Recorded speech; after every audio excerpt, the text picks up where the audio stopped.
does not equal profit. You can walk out of your closing table with $74,000 and a loss.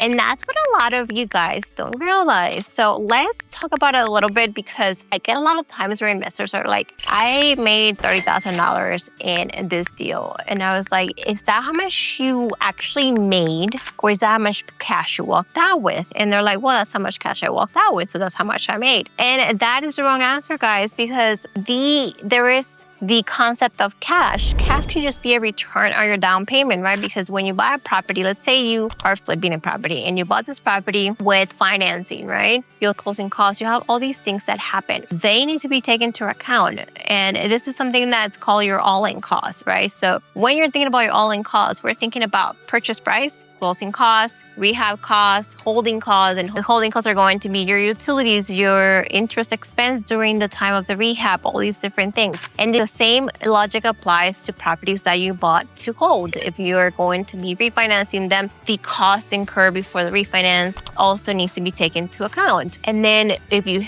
are holding this property, you also need to take into account any CapEx or any big expenses that came after the fact that you ended up having to put money for. So illustrate this. Let's talk about a property that we just closed on. This property we bought back in 2022, where everybody was super excited about short-term rentals and all that stuff. And we bought it for $365,000. We just sold it for $355,000. Now, that's just $10,000 on the purchase price alone. Now, we have to take into account the fact that when we bought it, we had closing costs of about $5,000. We had about $15,000 on rehab costs. And we also had to replace a septic tank subject to the sale, and that was a nightmare on its own. Our all-in cost was $365,000 plus the $5,000 plus the $15,000 plus the other $15,000. That was $400,000 on our all-in cost, and we sold it for $355,000. So you do the math, we lost $45,000 right there. Don't hold me to this math because we just sold this property, so we don't have the final numbers yet,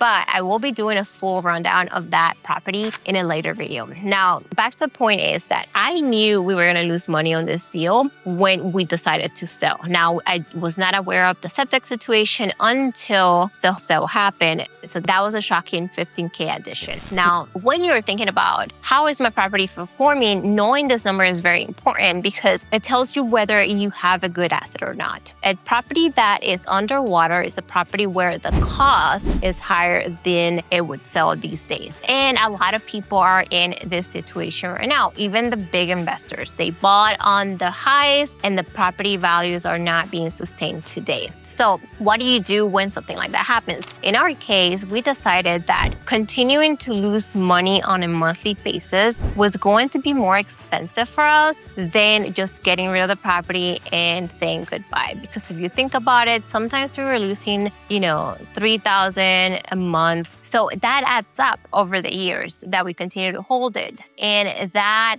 equity that was trapped in the deal, we could take that cash out and reinvest it somewhere else. And that's what we're doing. We actually took the money out, and now instead of having negative cash flow, we have positive $500 cash flow with the $50,000 that we netted after paying for that septic tank. So the move here and the understanding these numbers is how can you address negative situations like this to make sure that you're making the most out of the money that you do have in these deals. So I challenge you to do your own numbers if you haven't already done so. I do have a financial playbook that I provide, and I give you all the details on how to calculate this number yourself. So go ahead and take a look at that. Let me know in the comments how that analysis goes, and make sure to subscribe so you can watch more videos like this one.